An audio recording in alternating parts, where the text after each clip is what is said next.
topic that I've chosen is basically a solution for the kind of problems that have been discussed since morning. We have been discussing about various aspects on which legal education needs to be reformed and the problems that have been quoted.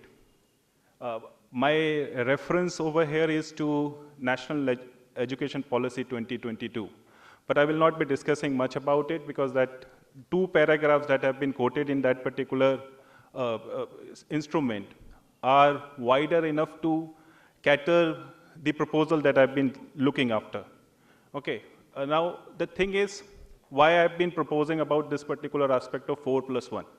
Now this is what the other sessions have discussed about, being particular with respect to what is the need. Now in the present times, what we see is when a particular student think about learning law, he is interested in his initial few years.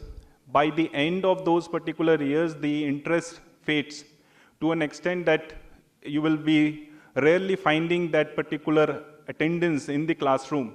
Rather, their interest goes elsewhere.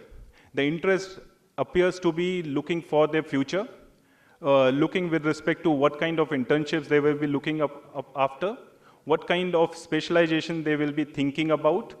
So for that purpose itself, what I have suggested is, if it is a 5-year course, the initial 4 years should be given to the students to decide as to what will be his specialized area.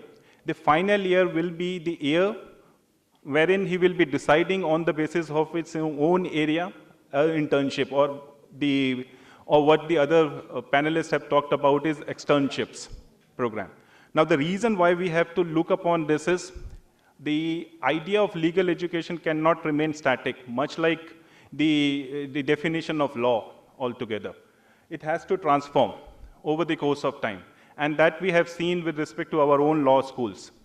Since the introduction of formal legal education in India, with respect to that, we have some amount of doubt as to which particular year onwards we started with this particular concept of formal legal education. But by and large, there is an agreement that it most probably started with the introduction of a law school in Bombay, right, in 1850s, later half of 1850s. And since then, there was a progressive efforts of introduction of multiple law schools, right? Because there is another line of argument which has been introduced, which says that India before independence did not have sufficient amount of interest of people to go into legal education. But we can see between the period of 1860 to 1890, much before 1900, there have been a significant amount of law schools that have emerged all across the country, and thereafterwards until 1930s, including this particular institute altogether. And significant number of law schools emerged within the traditional setup, and that itself is an answer that there was curiosity amongst the people that they wanted to go for legal education. The problem arises because since independence we wanted to reform this without catering what exactly is required to be done. Okay. So for that purpose, what we did is in the initial year, we continued with this particular effort of going with traditional law schools. Thereafter, started with respective departments within an university setup. Then we came up with this particular idea of NLUs, National Law Universities. Thereafter, we had this liberalization method that has been followed by the government, policy change, which ultimately resulted in the introduction of private law schools as well. And since then, we have been finding out, because in the meantime, you had multiple reports suggesting that these are the requirements of reforms that ought to be made, but ultimately no serious thought was given to those particular reports. Now, see, there are certain kind of problems that the other aspect of this particular speech is on to look for those particular, there are certain difficulties within the system itself. Now, legal education, by and large, if we'll go by larger ambit, has been controlled by various setups. Starting with the university setup, there is a control with respect to of state, wherein that particular institute has been established. Then we have UGC and BCI. Okay.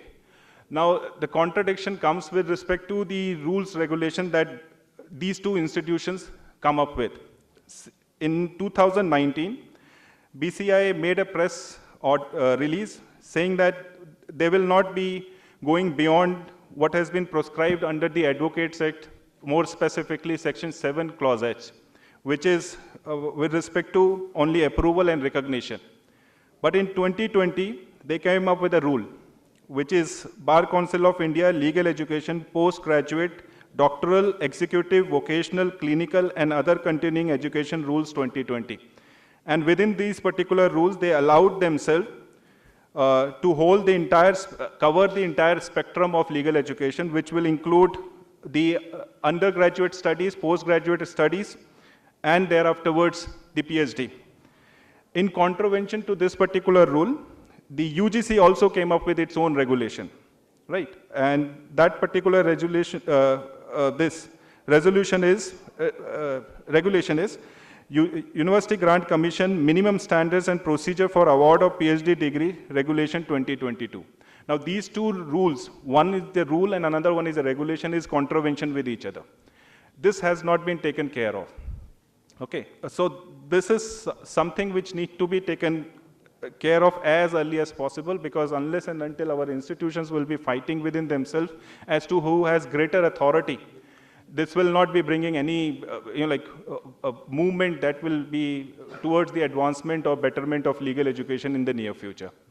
Okay, so I will be restricting myself over here, but just one particular thought also, because there were these words pertaining to clinical legal education as well. Now, one of the aspects pertaining to clinical legal education is that you are giving students on-the-job training. Okay? So what happens over there is the teachers who have been asked to deliver those particular subjects, they do not have any experience pertaining to that. Now, the rules of the Bar Council themselves doesn't allow the teacher to practice. There has been a petition which has been filed by late Professor Shamnath Bachir, which has also been acknowledged by many legal stalwarts at that point of a time, suggesting to the court that this should be open in comparison to what is being allowed in other states, other worlds. In US, you have a professor who can also have a license to practice, unlike what happens in India. An advocate can go to the classroom and deliver lecture, but a teacher cannot go outside and enter into that particular domain of practice.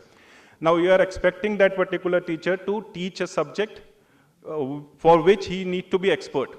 And probably in the previous session, one of the speakers have highlighted about this particular aspect itself, saying that when the firms or the companies take care of our students, they pass on that particular burden upon the teacher.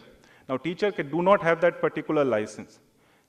So the problem arises over there.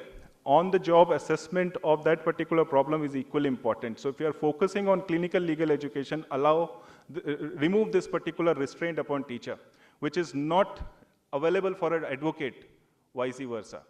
Okay, so this is another aspect which I wanted to cover. Thank you.